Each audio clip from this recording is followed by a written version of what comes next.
Premier Dr. Natalio Wheatley says he's surprised that the USVI Governor Albert Bryan has written to United States President Donald Trump asking his administration to intervene in the BVI-USVI affairs, where he's accusing the BVI of implementing steep maritime fees that will result in great losses to the territory. During the program Talking Points on Monday, Premier Wheatley said the BVI has been having discussions with the USVI on this issue for a number of years as regards the maritime industry and the amendments the territory was intending to make. Premier Wheatley said during the discussions it was made clear that the amendments will be introduced to ensure that the BVI is not at a competitive disadvantage. Persons would remember, of course, during COVID, yes. Quite a lot of the industry went over to the United States Virgin Islands. And, we know that, quite a bit of the attraction is within the territory. Or the product is in the Virgin Islands. Right. So we had persons based in the United States Virgin Islands basically operating out of our waters. Yes. Of course, the response to that from the administration at the time was to put measures in place which were considered to be very bureaucratic. Persons have to get work permits and trade licenses and all of these type of things. And it caused somewhat of a challenge in terms of the operation of the industry.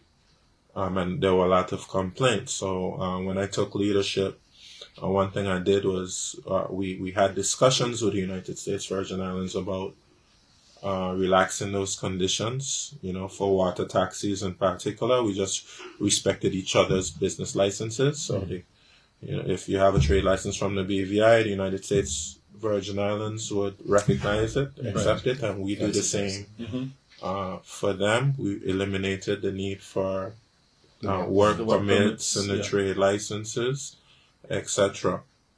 And we made those concessions, but at the very same time, we made it clear that we were going to make some amendments to make sure that we were not at a competitive disadvantage, that there was some advantage to being based in the BVI. And also the fact that, we hadn't amended our fees since 1992 when the legislation was passed by the late, great Lavity Stout.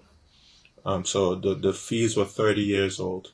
Premier Wheatley also says chartered companies from the USVI make a lot more money using the BVI waters, and it was necessary that the BVI gets its fair share. We have individuals who do charters in the Virgin Islands, and it's hundreds of thousands of dollars to be out on the boats, and we thought that we should get our fair share, because of course the Virgin Islands is the attraction that they're really coming to see, and we should we shouldn't just be happy to have them in our waters.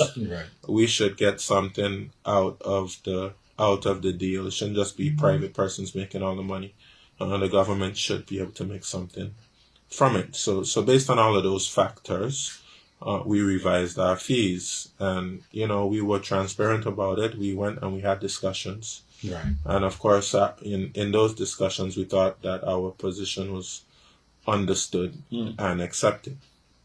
So certainly, it would have come as a great surprise to me to see an appeal to Donald Trump.